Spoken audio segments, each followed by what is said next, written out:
আসসালামু আলাইকুম রহমতুল্লাহি ওয়া বারাকাতুহু। আজকের ভিডিওতে আমরা জানব 90% স্টুডেন্ট যখন ইংলিশ শেখা শুরু করে এবং ইংলিশে কমিউনিকেট করার চেষ্টা করে, এই 90% বা বেশিরভাগ স্টুডেন্টই পাস্ট টেন্সে ভুল করে থাকে।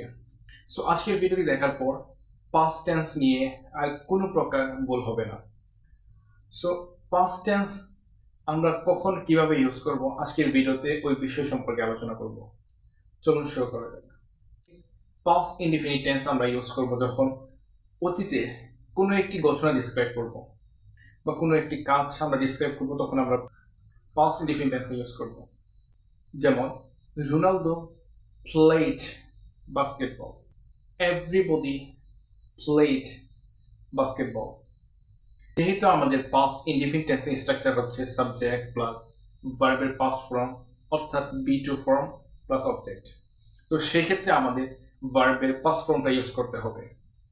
আমরা বেশিরভাগ ক্ষেত্রে আমরা ভার্বের পাস্ট ফর্ম বের করতে হলে বেশিরভাগ ক্ষেত্রে ই অথবা ইডি যোগ করে আমরা পাস্ট ফর্ম ভার্বের পাস্ট ফর্ম বানাতে পারি। অনেক ক্ষেত্রে আবার এটা দ্বারা সম্ভব নয়।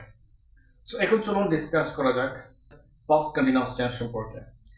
পাস্ট কন্টিনিউয়াস টেন্স হলো যেটা অতীতে কোনো একটা বিষয় হচ্ছিল, কোনো একটি বিষয় ঘটছিল, যেটা চলমান ছিল, তো সেক্ষেত্রে আমরা ডিসক্রাইব করলে আমরা এভাবে বলতে পারি Ronaldo was playing basketball, they were playing basketball.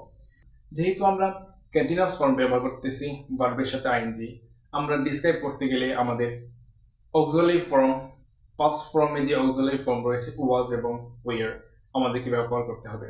Subject যদি সিঙ্গুলার হয়ে থাকে সেক্ষেত্রে আমরা ব্যবহার করব ওয়াজ, এবং সাবজেক্ট যদি প্লুরাল নাম্বার হয়ে থাকে সেক্ষেত্রে আমাদেরকে ব্যবহার করতে হবে ওয়ার। এখন চলুন আলোচনা করা যাক পাস্ট পারফেক্ট টেন্স নিয়ে। পাস্ট পারফেক্ট টেন্স আমরা তখনই ইউজ করব যখন অতীতে যখন আমরা দুইটা ঘটনাকে বর্ণনা করব, তখন আমাদের প্রথম ঘটনাটা বর্ণনা করতে হবে হেড দ্বারায়, এবং পাস্ট পারফেক্ট টেন্সের স্ট্রাকচার অনুযায়ী দ্বিতীয়টা আমাদেরকে ব্যবহার করতে হবে পাস্ট ইনডিফিনিট টেন্সের স্ট্রাকচার অনুযায়ী। ফর এক্সাম্পল আমরা বলতে পারি Ronaldo had came before the game started. So চলুন এবার ডিসকাস করা যাক পাস্ট পারফেক্ট কন্টিনিউয়াস টেন্স নিয়ে। আমরা পাস্ট কন্টিনিউয়াস তখন আমরা ইউজ করব যখন আমরা অতীতে কোনো একটা বিষয় চলতে ছিল অনেক সময় ধরে, যেটা সেক্ষেত্রে আমরা বর্ণনা করব পাস্ট পারফেক্ট কন্টিনিউয়াস টেন্স অনুযায়ী। So past perfect continuous tense অনুযায়ী আমাদের বর্ণনা করতে হলে আমাদেরকে ব্যবহার করতে হবে হ্যাড প্লাস বি। সো আমরা যদি বলি Ronaldo had been playing football, তারপর extension whatever you need to add in the sentence. So I hope আজকের ভিডিওটা আপনার জন্য হেল্পফুল ছিল। ভিডিওটি ভালো লাগলে অবশ্যই চ্যানেল সাবস্ক্রাইব করবেন। সো আজকের মতো এই পর্যন্তই, দেখা হচ্ছে অন্য কোনো ভিডিওতে। সে পর্যন্ত ভালো থাকবেন, সুস্থ থাকবেন, keep learning, see you again, good bye.